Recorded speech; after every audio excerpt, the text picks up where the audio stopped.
साथियों नमस्कार। एक बार आप सभी का पुनः स्वागत है आपके इस चैनल देसी लल्लन टॉप यूट्यूब चैनल पर।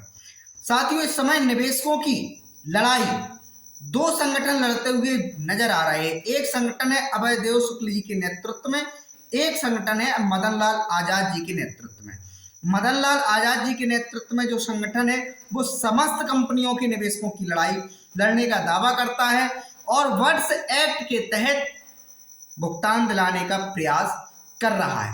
और जो अभय देव शुक्ला का संगठन है उसमें सहारा के जो पीड़ित है उनकी बातें, उनकी मुद्दे को उठाया जा रहा है। साथियों सहारा की जो निवेशक और एजेंट हैं वो 10 करोड़ बताए जाते हैं और जबकि मदन लाल आजाद जी कहते हैं 42 करोड़ निवेशक समस्त कंपनियों में ठगे गए हैं, लाखों लोगों ने आत्महत्याएं कर ली हैं। तो निवेशकों की लड़ाई लड़ना अच्छी बात है, प्रयास कर रहे हैं, सरकार तक बात पहुंचा रहे हैं, सरकार को झुकाने का प्रयास कर रहे हैं। धीमे धीमे संगठन बड़ा हो रहे हैं और संगठन बड़ा होने के अलावा आंदोलन भी आप लोगों के बड़े होते हुए दिखाई दे रहे हैं। आज मदन लाल आजाद जी ने दिल्ली जाकर निवेशकों का पक्ष रखा, सरकारों तक पहुंचाई उनकी पीड़ा, उनकी तकलीफ, इसके लिए उनको बहुत बहुत धन्यवाद। लेकिन जिस प्रकार से मदन लाल आजाद जी की तरफ से अभय देव शुक्ला के प्रति भाषा का इस्तेमाल किया जा रहा है या अभय देव शुक्ला जी की तरफ से मदन लाल आजाद जी के लिए या वर्ष एक्ट के लिए बोला जा रहा है, उससे ऐसा लगता है कि ये दोनों संगठन आपस में टकराव की स्थिति में खड़े हो रहे हैं। तो यहाँ मैं इन दोनों संगठनों से अपील करना चाहूँगा, यदि वास्तविकता में आप लोग ईमानदारी तरीके से निवेशकों की लड़ाई लड़ना चाहते हैं और लड़ रहे हैं, आपके मन में निवेशकों की पीड़ा है, तो आप अपनी इस लड़ाई को, ठीक है रास्ते अलग अलग हैं, आज़ादी की लड़ाई में तमाम सारे लोग थे, महिलाएं थी, युवाओं थे, बुजुर्ग थे, गरम दल के नेता थे, ठंडे दल के नेता थे, सबकी वैचारिक मतभेद थे। सबको लगता था कि हमें आज़ादी की लड़ाई लड़ रहे हैं। किसी की लड़ाई जमींदारों के खिलाफ थी, किसी की लड़ाई अपने अधिकारों के लिए थी, किसी की लड़ाई अंग्रेजों को हिंदुस्तान से खत्म करके भगा के अपनी स्वाधीनता प्राप्त करने की थी। तो इसी प्रकार से सबका एक ही मोटो था कि देश को आज़ाद कराना है। तो इसीलिए जो भी संगठन निवेशकों की लड़ाई लड़ रहे हैं वो किसी भी कंपनी के निवेशक हों और उनकी तरफ से अगर आप लड़ने का दावा करते हैं तो आपस में टकराने की बजाय आप लोगों से हाथ जोड़कर प्रार्थना है, अनुरोध है कि निवेशकों की इस प्रकार से लड़ाई कमजोर होगी, सरकार तक बहुत मजबूती से बात नहीं पहुंच पाएगी। इसलिए आपस में आरोप प्रत्यारोप मत लगाइए, सीधा सरकार से सवाल हो तो सरकार से पूछिए, अधिकारियों से सवाल हो तो अधिकारियों से पूछिए, मीडिया पे आप लोग प्रश्न उठाएं तो मीडिया से पूछिए कि भाई इतना बड़ा मुद्दा और आप लोग क्या किस प्रकार की खबरें चलाते हैं, इतने बड़े मुद्दे को आप कवर नहीं कर रहे हैं। ये तो बातें ठीक हैं, लेकिन आपस में एक दूसरे को, संगठन को बुरा भला कहना ये निवेशकों के हितों में नहीं है। भाई दोनों का मकसद तो एक ही है कि निवेशकों का भुगतान हो जाए। वो एक अलग बात है, कौन संगठन कितना कामयाब होता है वो एक आगे की प्रक्रिया है। वर्ष एक्ट के तहत जिस प्रकार से पिछले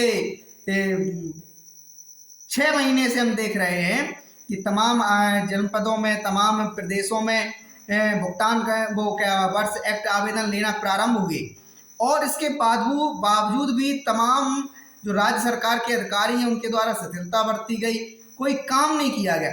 इससे लगता है कि पूरे हिंदुस्तान के निवेशकों को अब उठ खड़ा होना चाहिए। जिस प्रकार से अभय देव शुक्ल जी के नेतृत्व में सहारा के निवेशक और सहारा के एजेंट जमीन से लेकर सुप्रीम कोर्ट तक लड़ाई लड़ने का काम कर रहे हैं, उसी का परिणाम है 5,000 करोड़ रुपए सहारा से भी रिफंड अकाउंट से रिलीज कराने की बात सरकार ने रखी। तो आज का मकसद सिर्फ इतना था वीडियो बनाने का कि जो भी संगठन सहारा की बात, निवेशकों की बात, भुगतान की बात कर रहे हैं, अच्छी बात है, करिए, लेकिन आपस में लड़ने झगड़ने से, एक दूसरे पर ब्लेम करने से, आपस में ही एक दूसरे को ठग कहने से क्या मिल जाएगा? निवेशकों को हताशा लगेगी। वैसे भी निवेशक और एजेंट बहुत विकट परिस्थितियों से जूझ रहे हैं। वो बस किसी भी प्रकार से चाहते हैं कि हमें भुगतान मिल जाए।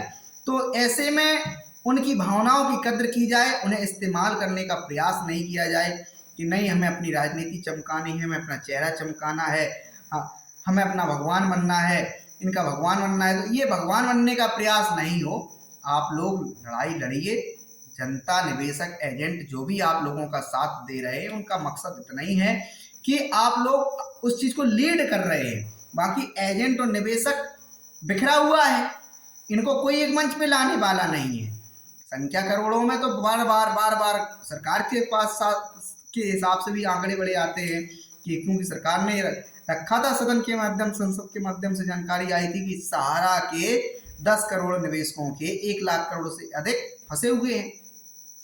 तो 10 करोड़ निवेशक में से अगर मुझे लगता है ईमानदारी के साथ 10 लाख लोग भी सड़कों पे आए होते तो सरकार अभी तक झुक गई होती। तो कहीं ना कहीं निवेशक और एजेंट परेशान है। एक तो उसके सामने दोहरी मार ये है कि भुगतान भी उसका फंस गया। अब मान लो वो धरना प्रदर्शनों में यदि हिस्सा लेता है तो जो 200-400 रुपए वो कमा के अपने परिवार का भरण पोषण कर रहा है उससे भी दूर हो जाएगा। तो यही कारण है लोगों को, तमाम ये संगठन कहते हैं कि आप लोग जागरूक नहीं है। बहुत सारे लोग जागरूक होकर भी इन संगठनों में साथ नहीं दे पा रहे हैं, नेतृत्व नहीं कर पा रहे हैं। उसका कारण यही है कि कहते हैं ना कि किसी को खाने के लिए उतना ही दो जितने में उसका पेट भर जाए। यही स्थिति हो गई निवेशकों के साथ कि अब वो अपने लालन पालन के लिए ही मारे फिर रहे हैं। उन्हें लगता है कैसे भी हमारा दिन भर का खर्चा कहीं से कमा धमा के निकल आए। तो कौन संगठनों में और यहाँ पहुंच पा रहा है। लेकिन फिर भी जितने लोग साथ दे रहे हैं उनसे कहिए कि ज़्यादा से ज़्यादा लोगों को जोड़ें, ज़्यादा से ज़्यादा लोगों को एक साथ लाएं और कोई बहुत सिस्टम से जाके बाहर इस लड़ाई को नहीं लड़ना है। जिस दिन सारे के सारे निवेशक जाग गए, भुगतान की प्रक्रिया सुचारू करना पड़ेगी ये सरकारों को, निश्चित बात है। चाहे वो प्रधानमंत्री राहत कोष से करें, चाहे इसके लिए कोई बजट नियुक्त करें, चाहे वित्त मंत्रालय वो भुगतान कराए, चाहे वो कंपनियों की प्रॉपर्टी कभी सीज हो पाए या नहीं हो पाए, कुर्की नीलामी हो पाए या नहीं हो पाए। सरकार को जिस प्रकार से जो तमाम स्कीमें, जिस शिक्षा का अधिकार सरकार ने दिया है, 6 वर्ष से 14 वर्ष के बच्चों को सरकार की गारंटी है कि उसको शिक्षा देनी ही देनी है। तमाम सारे मिड डे मील के अधिकार, शिक्षा के अधिकार, भोजन के अधिकार, बोलने के अधिकार, इसी प्रकार से इसको भी सरकार को बिल्कुल जिम्मेदारी के साथ अपने हाथों में लेना पड़ेगा और सरकार इसके लिए फंड नियुक्त करेगी। तो साथियों, यही सब प्रार्थना है आप लोगों से कि ज़्यादा से ज़्यादा जागरूक हों। प्रत्येक दिवस में प्रयास करें कि कुछ ना कुछ भुगतान के लिए किया जाए। फेसबुक से वीडियो पोस्ट किए जाएं, इंस्टा से किए जाएं, यूट्यूब से किए जाएं, प्रधानमंत्री कार्यालय को पत्र भेजे जाएं, सीपी ग्राम पोर्टल से लेकर राष्ट्रपति सचिवालय के पोर्टलों के माध्यम से प्रयास किया जाए। सरकार तक मुद्दा पहुंचाने में जिस दिन भी सफल हो जाओगे, भुगतान की प्रक्रिया निश्चित ही प्रारंभ हो जाएगी। घर मकानों के बाहर एक एक पोस्टर जरूर लगाएं कि हमारा जिन कंपनियों में भुगतान है उन कंपनियों से भुगतान दिलाने की प्रक्रिया सुचारू करे सरकार, तभी हमारा मतदान होगा। जब तक मतदान नहीं तब तक भुगतान नहीं। जो हमारा भुगतान दिलाएगा वही हमारा मतदान पाएगा।